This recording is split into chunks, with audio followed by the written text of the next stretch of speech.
Sir, बच्चे की T shirt पे पाया गया खून किसी इंसान का ना हो।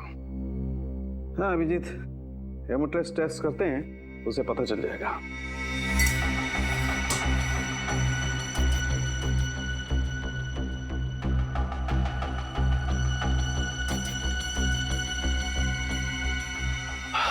सॉरी अभिजीत, तुम्हारा मनचाहा जवाब नहीं दे सकता।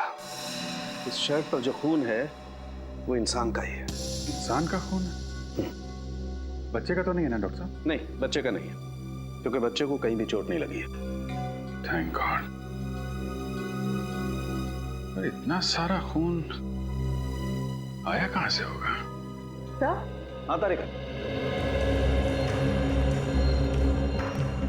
सर, इस चप्पल पे जो मिट्टी लगी हुई है उस पर खून मिला हुआ है, और उसके साथ साथ घास का तिनका भी।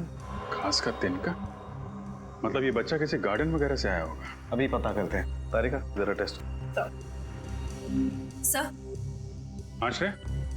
सर, जिस जगह पर वो बच्चा मिला था मैंने आसपास का पूरा इलाका छान मारा, कहीं भी कोई हादसा या एक्सीडेंट नहीं हुआ है। हाँ? पुलिस स्टेशन से चेक किया? जी सर, पिछले 15 दिनों में किसी के भी लापता होने की खबर दर्ज नहीं कराई गई है। कमाल है। फिर ये बच्चा आया कहां से होगा? अभिजीत। हाँ डॉक्टर साहब? अभिजीत, इस शर्ट पर एक नहीं 3 लोगों का खून मिला है। क्या 3 लोगों का खून? माय गॉड,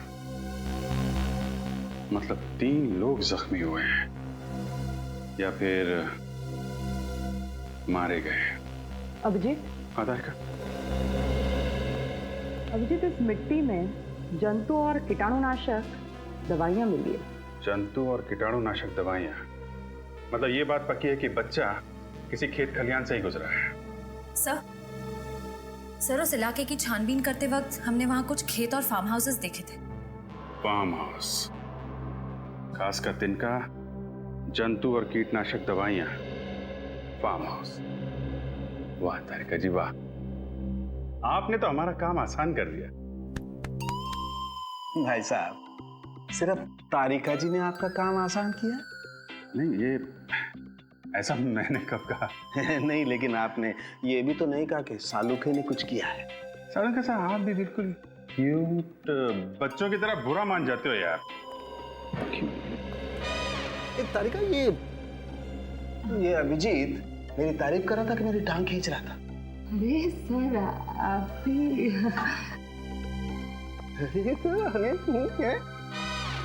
अरे ये सब दोनों के दोनों मिले हुए हैं। सर, इतने सारे फार्म हाउस चेक किए, कहीं कुछ पता नहीं चला। हो सकता है यहाँ कुछ पता चल जाए।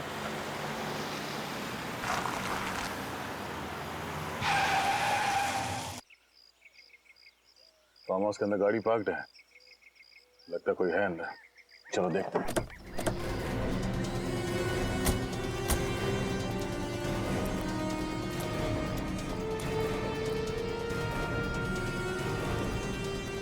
अंदर चल के देखते हैं।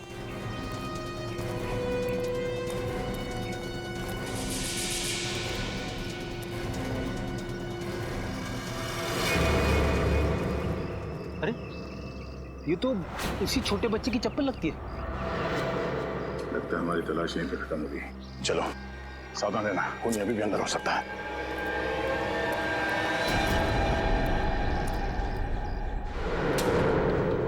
कोई है?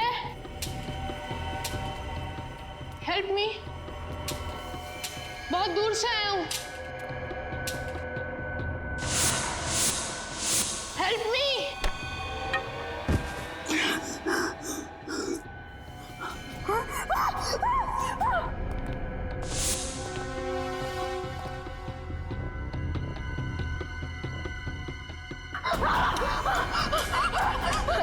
बचाओ, बचाओ।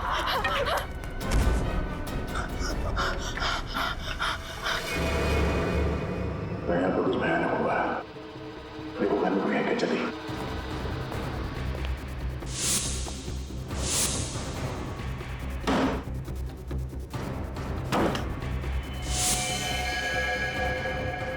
सर,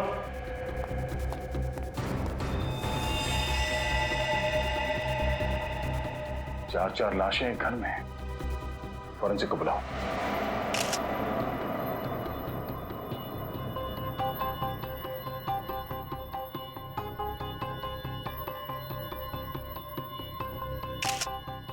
पीठ पर गोली लगी है। कम से कम 2-3 घंटे हुए होंगे इसे मरे। एक काम करो, इस घर की अच्छी तरह से तलाशी लो, एक भी सुराग छूटना नहीं चाहिए। ये है वो 2 लाशें।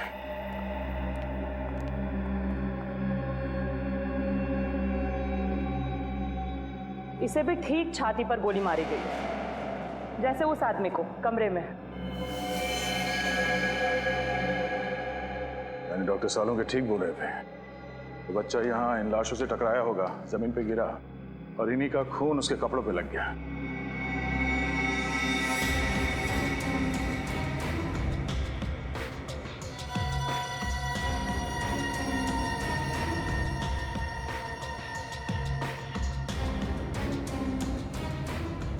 डॉक्टर तारिका, लगता है कि सारे खून इसी गन से हुई है। तो खूनी मर्डर वेपन यहाँ पे छोड़ के क्यों भाग गया? मुझे तो लगता है कि इस आदमी ने खुद अपने आप पे गोली मारी है। इस आदमी ने अपने आप पे गोली मारी है? यानी आप ये कहना चाहती हैं कि पहले इस आदमी ने इन तीनों को मारा और उसके बाद खुद अपने आप को गोली मारी? शायद। सर, पूरा घर चेक कर लिया, तिजोरी, अलमारी, सब कुछ सही सलामत है। सही सलामत है, मतलब चोरी का मामला नहीं है? सर, हाँ, सारे दरवाजे और खिड़कियां भी सही सलामत है। इसका मतलब है खूनी जबरदस्ती इस घर में नहीं घुसा है। हो सकता है ये चारों मरने वाले उस खूनी को जानते हो और इन्हीं लोगों के साथ वो यहाँ इस फार्म हाउस पे आया होगा।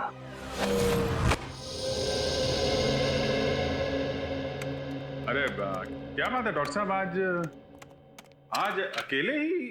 क्यों, बहुत तकलीफ हो रही है? लैब अच्छी नहीं लग रही होगी, सूनी सूनी लग रही होगी। तारीख आज ही नहीं है ना? नहीं मेरे वो मतलब नहीं था सर। अरे मैं जानता हूँ तुम्हारा मतलब यार, तुम बोलते कुछ और हो, तुम्हारे मन में कुछ और होता है। अरे सर, मैं इन चारों लाशों के खून के पीछे का मतलब जानने आया हूँ। आपको मालूम है तो बता दो बस। तुम मुझसे क्यों पूछ रहे हो भाई? जाकर के तारिका जी से पूछ लो, वो बता देंगी तुम्हें सब कुछ। सर आप तो बुरा मान गए। सारी दुनिया जानती है डॉक्टर सालुंखे के बगैर सीआईडी में आज तक एक केस भी सॉल्व नहीं हुआ है। अब आया ऊंट पहाड़ के नीचे, है ना? ऐसे बोला करो, अच्छे लगते हो। आओ बताता हूं। अभिजीत, ये जो चारों लाशें हैं, इनमें रायगर मोर्टिस अभी सेट होना शुरू हुआ है। लाशें अभी अकड़ना शुरू हुई हैं और मेरे ख्याल से इनकी मौत सवेरे 7 से 9 बजे के बीच में हुई है। और ये बैलिस्टिक रिपोर्ट क्या कहती है? गोली इसी गन से चली है। चारों की मौत इस गन से निकली हुई गोली से हुई है और इस गन पर खून के छींटे भी हैं। सर किसका खून है ये? सौरभ का खून है। सौरभ को पॉइंट ब्लैंक रेंज से गोली मारी गई है, जिसकी वजह से सौरभ का खून इस पर भी आकर के लग गया है। और एक बात, सिर्फ सौरभ के हाथ पर यहां गन पाउडर के निशान है। गन पाउडर सौरभ के हाथ में? तो आप ये कहना चाहते हैं कि सौरभ ने इन तीनों को गोली मारी और फिर खुद आत्महत्या कर ली? नहीं, मैं खुद कुछ नहीं कहना चाह रहा हूं। जो सबूत हैं वो कुछ कहना चाह रहे हैं। अब एक काम करो, बाकी का काम तुम खुद भी तो करो यार। हाँ ठीक है, करेंगे। हाँ, क्यों नहीं करेंगे? बाकी जो आप नहीं बता पा रहे हम डॉक्टर तारिका से पूछ लेंगे।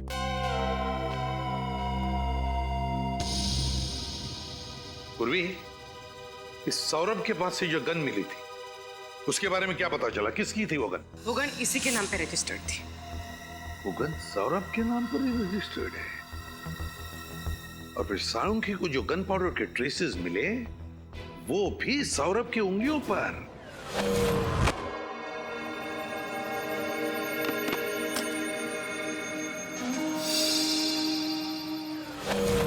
सर, ये आनंद की बहन निशा जी आई।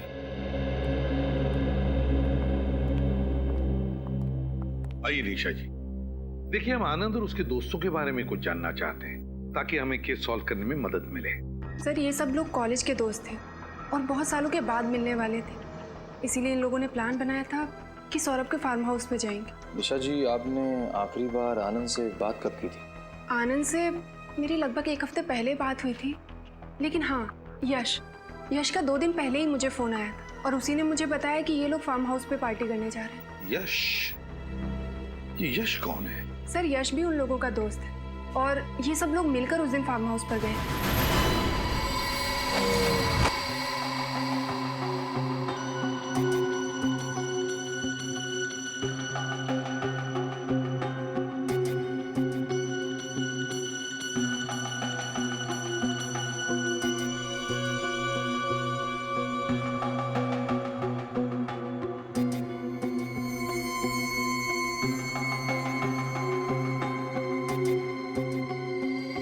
सौरभ, विशाल, आनंद और नितिन, 4 ही लोग तो थे फार्म हाउस पर।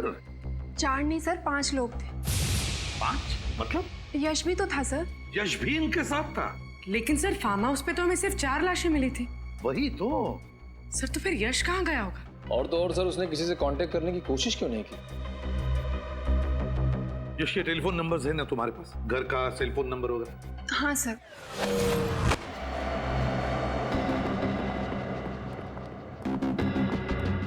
ये देखो, कोई सुराग मिला डॉक्टर तारे का? पता नहीं कितने काम का है, लेकिन थोड़ा अजीब जरूर है। क्यों? अजीब क्या है? इस बाल की लंबाई देखो। यहाँ पर जितने भी लोग मरे थे, उनमें से किसी के भी बाल इतने लंबे नहीं थे।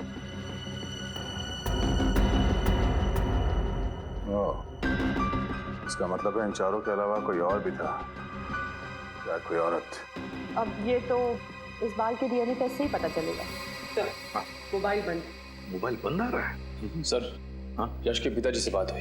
यश तो घर पे है ही नहीं। घर पर लौटा ही नहीं, सेल फोन बंद आ रहा है। कुछ तो गड़बड़ जरूर है। यश का फोटो है? हाँ सर, 1 मिनट। काम करो, यश का फोटो सारे police station, railway station, bus stand और चेक नाकों पर भेज दो और दया को भी इन्फॉर्म करो। यश का मिलना बहुत जरूरी है, बहुत जरूरी है। सर, ये दवाइयां और प्रिस्क्रिप्शन लेटर मिला है, इस पे सौरभ का नाम लिखा है। सौरभ, और प्रिस्क्रिप्शन दिया है डॉक्टर मुकेश ने। ये दवाई दिखाइए। ये दवाइयाँ तो अक्सर उन लोगों को दी जाती है जो डिप्रेशन और टेंशन के शिकार होते हैं। तो सौरभ को किस बात की टेंशन थी, अब वो तो ये डॉक्टर मुकेश ही बताएंगे।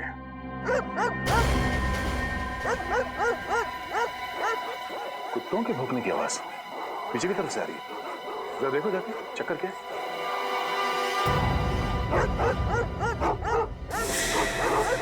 भौंकने की आवाज इधर से आ रही है। किस तरफ?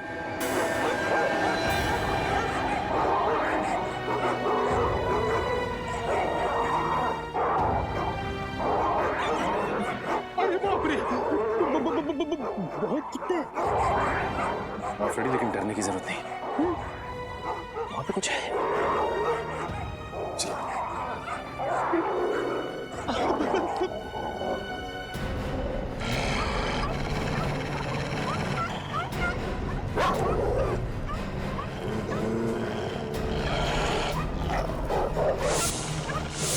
My God.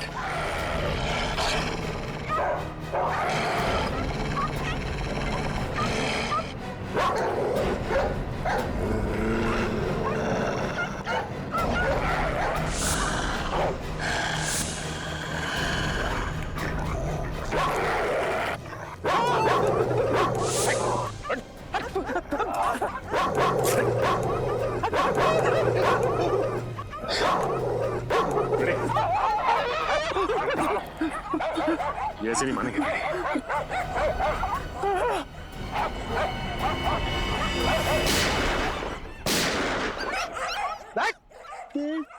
फ्रेडी से टक्कर।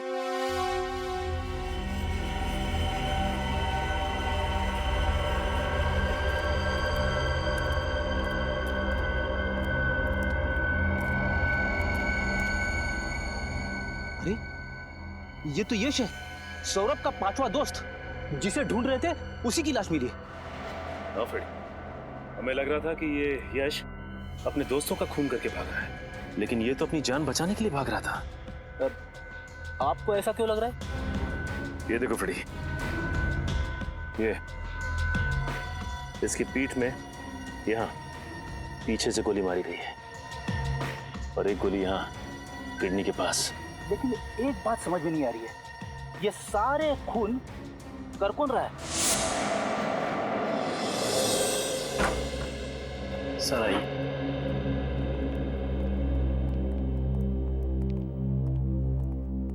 सर सीआईडी ऑफिसर साहब से मिलना है। मैं बाद में बात करता हूँ, बैठिए। Thank you doctor. Mister Saurabh का इलाज आप ही करते हैं? हाँ, कई सालों। ये दवाइयाँ आप ही ने सौरभ जी को प्रिस्क्राइब की थी? जी हाँ। क्या बीमारी थी सौरभ को? डिप्रेशन, बेचैनी, टेंशन लेना। लेकिन आप ये सब मुझसे क्यों पूछ रहे हैं? दरअसल एक फार्म हाउस में हमें सौरभ की लाश मिली। लाश? कैसे हुआ?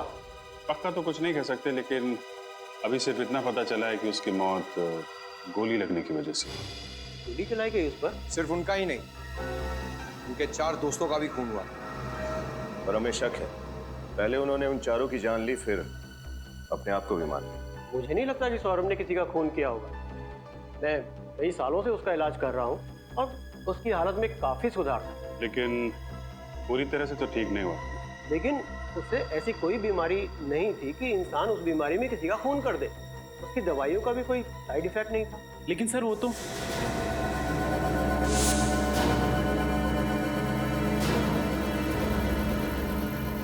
ठीक है डॉक्टर साहब, थैंक यू वेरी मच।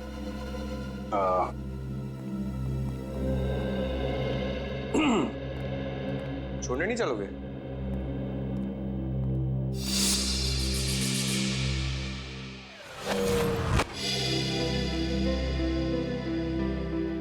अरे यार, अंदर तुम कुछ कह रहे थे, फिर एकदम से चुप हो गए। क्या बात है? जरा खुल के बताओ। नहीं सर, मैं कुछ नहीं कह रहा था सर। देखो, सौरभ के बारे में जो कुछ भी जानते हो मैं बता दूं। देखिए सर, मुझे ये सब मामले में मत घसीटिए सर। मैं गरीब आदमी हूँ सर, मेरी एक बूढ़ी माँ है सर। कुछ नहीं होगा तुम्हें, ये मेरा वादा है। जो कुछ जानते हो सच सच बता दो। घबराओ मत, बता दो सब कुछ। क्या जानते हो? सर देखिए सर, सौरभ जी की सबसे बड़ी प्रॉब्लम जो थी सर, उनका गुस्सा था सर। उनकी प्रॉब्लम हाइपरटेंशन और डिप्रेशन नहीं था सर। सबसे बड़ा वीक पॉइंट उनका था गुस्सा सर। वो उस पर काबू नहीं कर पाते थे सर। हमारे सामने कभी कुछ ऐसा हुआ है? हाँ सर, एक बार हुआ था सर। हमारे यहाँ के एक पेशेंट पे उन्होंने हाथ उठा दिया था सर। क्यों? क्योंकि उनको ऐसा लगा सर उनका नंबर था और वो बीच में घुस गया सर। इतनी सी बात के लिए उन्होंने किसी पर हाथ उठा दिया? हाँ सर। लेकिन आपके डॉक्टर साहब ने हमें ये बात बताई नहीं, क्यों? सर सॉरी सर, मुझे नहीं पता सर। ठीक, तुम जा सकते। Thank you sir.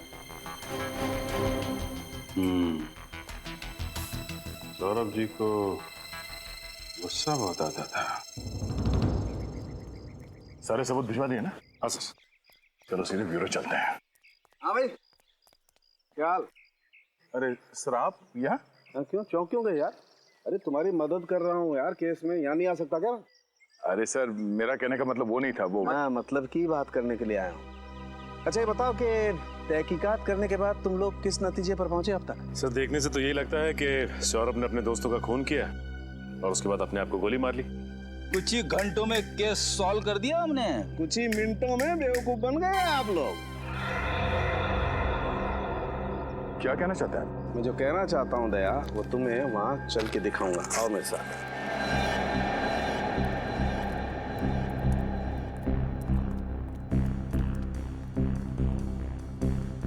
यही जगह है ना जहां पर सौरभ की लाश थी? हाँ सर, यहाँ पे। हाँ।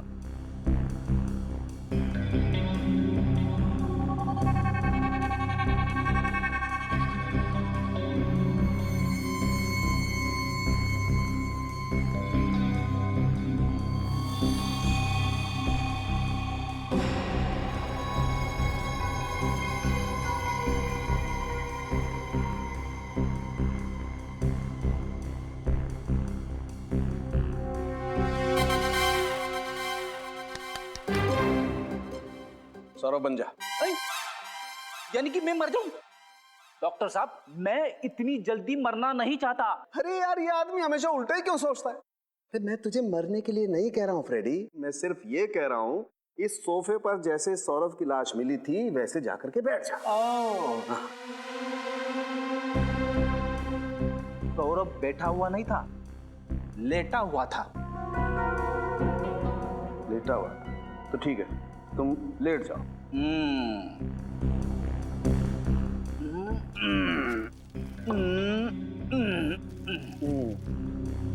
ऐसे ही लेटा हुआ था दया? ये पैर ऐसे ऊपर, हाँ, और गर्दन ऐसे पीछे पीछे की तरफ। ओह। और दया, अगर किसी इंसान को अपने आप को गोली मारनी होगी तो स्वाभाविक रूप से उसे थोड़ा सा आगे की तरफ झुकना पड़ेगा। रेडी? आगे की तरफ झुक। अरे क्या मुसीबत है डॉक्टर साहब? अरे मुसीबत कुछ नहीं है, जो कह रहा हूँ कर, आगे झुकना। कैसे झुकूं? अटक जाऊंगा। अरे पैर नीचे कर यार। हाँ। ऐसे ऐसे, ये। अब जैसे सौरभ ने अपने आप को गोली मारी थी ना, वैसे गोली मार। लेफ्ट हैंड से नहीं, राइट हैंड से। सौरभ लेफ्ट हैंडेड था। नहीं, सौरभ राइट हैंडेड था। वो राइट हैंडेड था, ये आपको कैसे पता चला? दया, मैंने सौरभ का ड्रिंक का ग्लास अच्छी तरह से चेक किया है। उस पे जितने भी फिंगरप्रिंट्स हैं सौरभ के, वो सब राइट हैंड के। इसलिए मैं कहता हूँ कि सौरभ राइट हैंडेड था। ऐसे कोई आदमी अपने आप को गोली मारेगा इस तरीके से बैठ करके, तो खोपड़ी से खून के छींटे जाएंगे वहां, इस तरफ, ऊपर की तरफ। लेकिन यहाँ तो खून के छींटे नहीं हैं, खून के छींटे हैं वहां, पीछे की तरफ।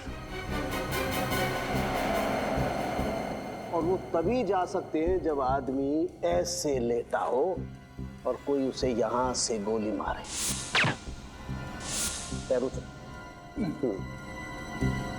सौरभ की लाश यूं पड़ी हुई थी। अब दया, मैंने अपनी पूरी जिंदगी में किसी इंसान को ऐसे लेट करके अपने आप को गोली मारते हुए नहीं देखा। इसका मतलब है सौरभ ने आत्महत्या नहीं की थी, उसका भी खून किया गया है। बिल्कुल, सौरभ का खून ही हुआ है, और किसी ने उसे तब गोली मारी है जब वो ऐसे पैर फैला करके आराम से सो रहा था।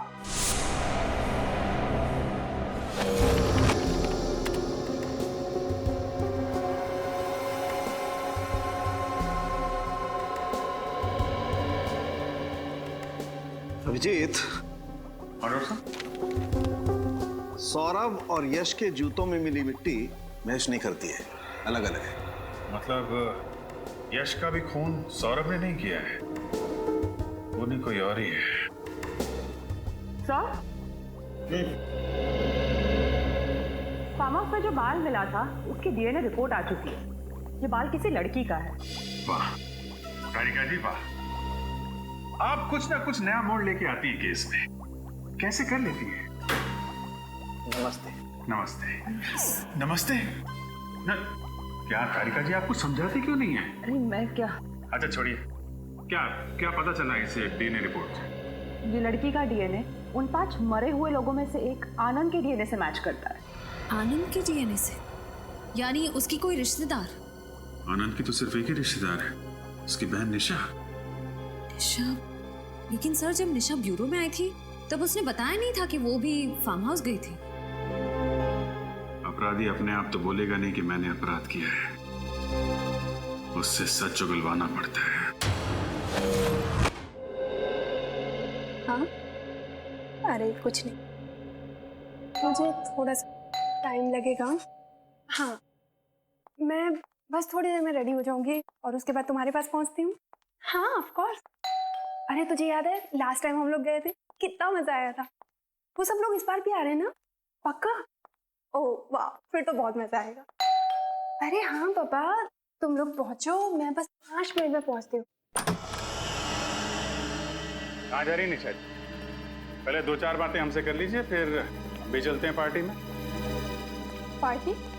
What nonsense. हम तो सेंस में है मैडम, लेकिन आपको देख के लगता है कि आप अपने होश खो बैठी। आप कहना क्या चाहते हैं? आपको देख के लगता नहीं है कि आपको आपके भाई की मौत का दुख है?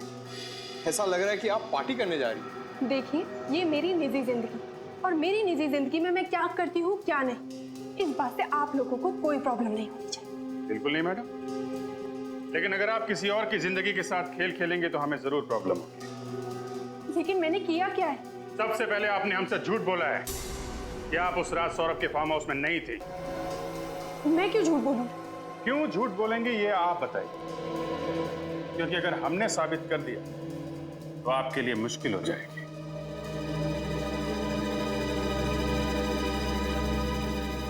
बोलिए बोलिए बोलिए, आराम से बोलिए। हम समझते हैं कि मुंह से सच निकलने को थोड़ा वक्त लगता है, लेकिन आपके पास सबूत क्या है इसका? फोरेंसिक रिपोर्ट है हमारे पास जो साफ साफ साबित करती है कि आप उस वक्त फार्म हाउस में थी। अगर आपको वो रिपोर्ट देखनी है चलिए हमारे साथ ब्यूरो। हाँ, मैं उस दिन फार्म हाउस गई थी, लेकिन इस खून से मेरा कोई लेना देना नहीं। हमें सब कुछ पता चल चुका है निशा जी। आपके भाई के साथ आपकी बनती नहीं थी, प्रॉपर्टी का केस चल रहा था, और उसकी मौत के बाद आपका रास्ता साफ हो गया और प्रॉपर्टी आपके नाम हो गई। हाँ, ये बात सच है कि मेरी और आनंद की बिल्कुल नहीं बनती। तो फिर आप वहां फार्म हाउस क्यों गई? क्योंकि सौरभ और बाकी लोगों ने मुझे फोर्स किया, कहने लगे कि इतने सालों के बाद मिल रहे तो तुझे आना ही होगा। मैं गई जरूर थी, लेकिन मैं थोड़ी देर बाद ही वहां से निकल गई। क्यों? क्योंकि उस रात आनंद और मेरा झगड़ा हुआ था और मेरा मूड ऑफ हो गया, तो मैंने वहां से जाना ही जरूरी समझा। ये बात आपने पहले क्यों नहीं बताई हमें? मैं डर गई। मुझे लगा कि अगर मैं आप लोगों को ये बात बताऊंगी तो आप लोग उल्टा मेरे ऊपर ही शक करने लगेंगे। वहां से निकलने के बाद आप कहाँ गए? उसके बाद मैं घर पे आकर सो गई थी। वाह, बहाना अच्छा बनाया ताकि किसी गवाह की जरूरत ना पड़े, लेकिन जब तक ये केस सॉल्व नहीं हो जाता आपको ब्यूरो में रहना पड़ेगा।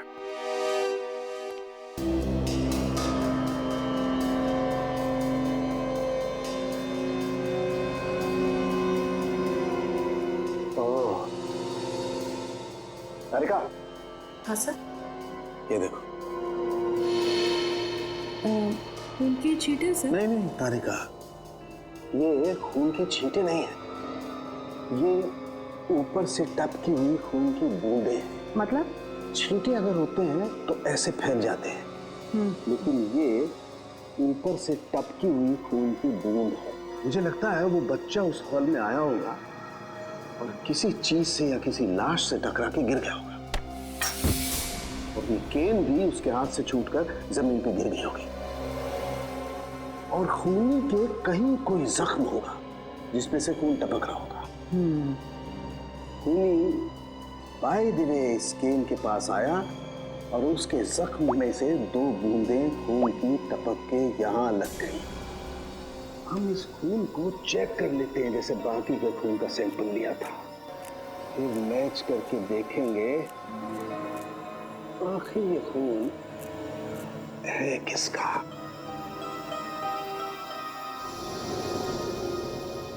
ये देखो तारिका, ये उन 5 लोगों के ब्लड का सैंपल है, और ये खून है जो स्कैन पे लगा हुआ है। एक काम करो, अपने रिकॉर्ड में चेक करो कि किसी से मैच होता है क्या।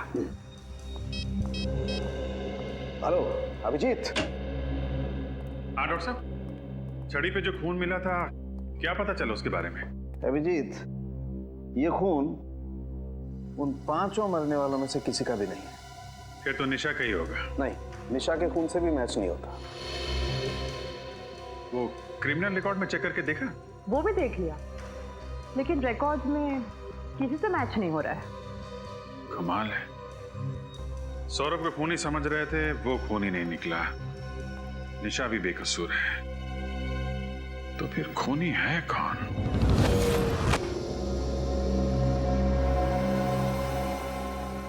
एक बात तो पक्की है कि इन 5 में से किसी ने भी किसी को नहीं मारा, और ना ही किसी ने आत्महत्या की है। सर, जिस किसी ने भी ये किया है उसे पहले से मालूम था कि ये 5 दोस्त उस फार्म हाउस में एक ही छत के नीचे मिलने वाले थे। मगर इन 5 को क्यों मारा? 5 को क्यों मारा? ऐसे भी क्या दुश्मनी? सर ये पांचों कॉलेज के टाइम के दोस्त थे सर। मतलब जो कुछ भी हुआ कॉलेज में हुआ, पर अब इन पांचों की मौत के साथ वो राज भी दफन हो गया। सर, सौरभ के माता पिता। नमस्ते, माफ कीजिए हमें, हम आप लोगों को थोड़ी तकलीफ दे रहे हैं। बात यह है कि आपके बेटे के खूनी तक पहुंचने के लिए हमें आपकी थोड़ी मदद चाहिए। क्या आपके बेटे का किसी के साथ कोई झगड़ा वगड़ा था? किसी से कोई दुश्मनी? नहीं, दुश्मनी का तो सवाल ही नहीं उठता।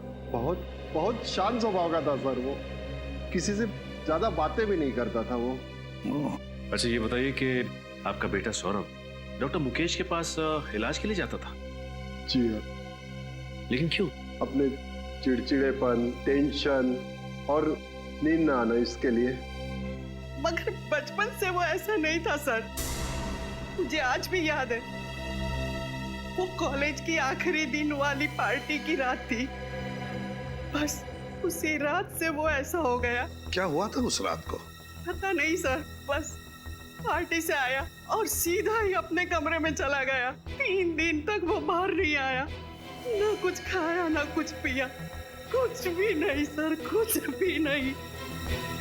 इसीलिए हमने डॉक्टर मुकेश की मदद ली, उनसे हमारे घरेलू संबंध है। बाद में वो धीरे धीरे ठीक भी हो रहा था। ये सब उसके कॉलेज के दोस्तों की वजह से हुआ। मैंने उसे मना किया था, उसने मेरी बात मानी और उनसे अपना रिश्ता भी तोड़ दिया। तो फिर वो उनके साथ फार्म हाउस क्यों गया था? वो उसके दोस्त आनंद का फोन आया था, बोला बहुत साल के बाद मिल रहे हैं तो आ जाओ, और वो गया। फिर लौट के वापस नहीं आया, लौट के वापस नहीं आया। पूर्वी, जरा इन्हें छोड़ा ना। Sir,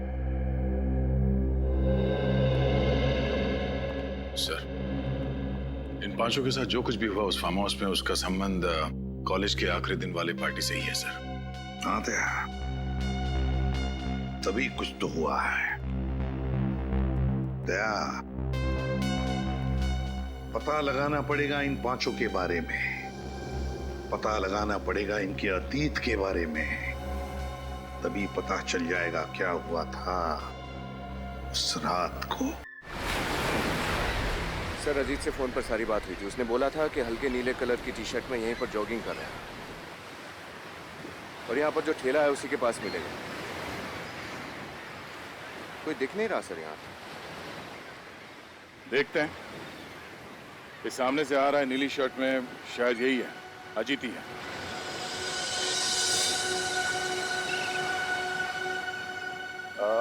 mister Ajit. जी हाँ, आप लोग सीआईडी से? जी। कहिए सर, मैं आपकी क्या मदद कर सकता हूँ? हमें इन पांचों के अतीत के बारे में कुछ जानकारी चाहिए थी, इसलिए हम आपसे मिलने आए। जी हाँ, ये मेरे कॉलेज में थे, सेम बैच। इनमें सौरभ को मैं अच्छी तरह से जानता हूँ। कहिए सर, क्या हुआ? इन पांचों का खून हो गया है। खून? पांचों का एक साथ? आप इन्हें अच्छी तरह से जानते थे, तो क्या आप बता सकते हैं कि कॉलेज के आखिरी दिन में जो पार्टी हुई थी उसमें क्या हुआ था एग्जैक्टली? उस रात, अरे इन पांचों ने तो हंगामा किया था। इन्होंने शराब पीकर गाली गलौज किया था और कॉलेज के ट्यूबलाइट पर शीशे तोड़ दिए थे, इसलिए कॉलेज के डीन ने इन्हें कॉलेज से बाहर निकाल दिया था। तो कैंपस से निकाले जाने के बाद ये लोग कहाँ गए होंगे, कुछ अंदाजा है? सर पक्का तो पता नहीं, मगर ये लोग गुस्से में चिल्ला चिल्ला कर कह रहे थे कि हमें भी इस घटिया पार्टी में नहीं रहना, हम जा रहे हैं सौरभ के फार्म हाउस पर, वहाँ शानदार पार्टी करेंगे। शायद वहीं गए होंगे। ठीक है, आपकी जानकारी के लिए बहुत बहुत धन्यवाद। Thank you. Yes sir.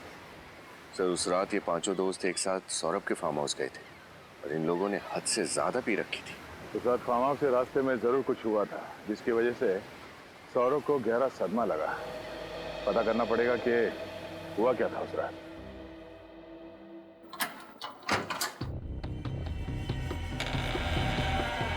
खूनी मेन दरवाजा खोलकर हॉल के अंदर आया, जो कि सौरभ और उसके दोस्त या तो बंद करना भूल गए थे या खूनी के हाथ में चाबी थी। सौरभ उस सोफे पर बैठा हुआ था।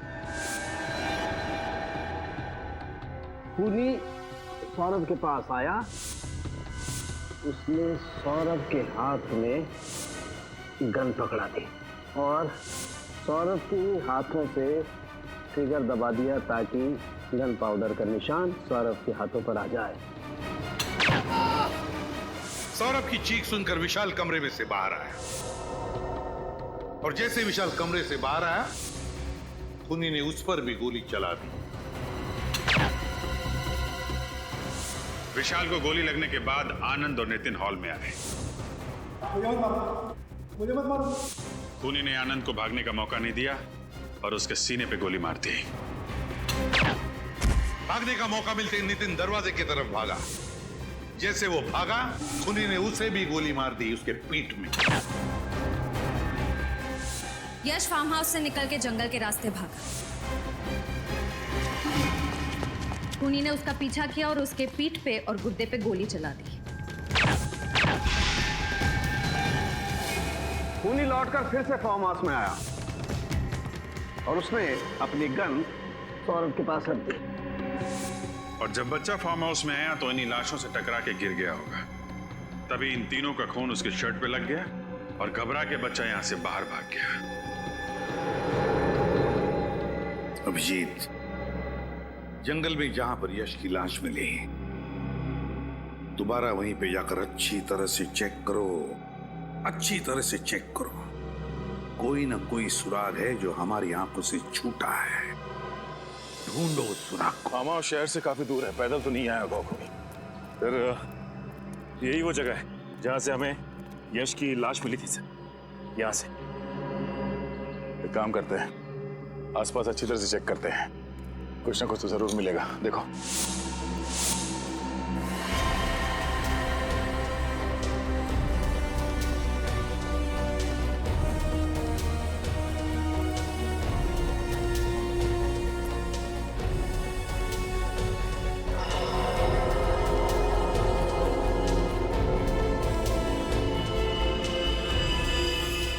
सर,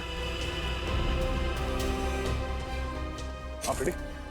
ये देखिए सर, शर्ट का फटा हुआ टुकड़ा, इस पे खून लगा है। हाँ, इसका मतलब खूनी यहां से भागा होगा और हड़बड़ी में उसका शर्ट इस झाड़ में फंस गया और उसे पता तक नहीं चला। सर, सचिन, ये देखिए सर, बाइक के टायर के निशान से। तो इसका मतलब है खूनी बाइक से यहाँ पे आया होगा। यहाँ पे बाइक पार्क करके जंगल के रास्ते से वो फार्म हाउस गया और फिर वहां पे खून करने के बाद फिर इसी रास्ते से बाइक पे बैठ के भाग गया।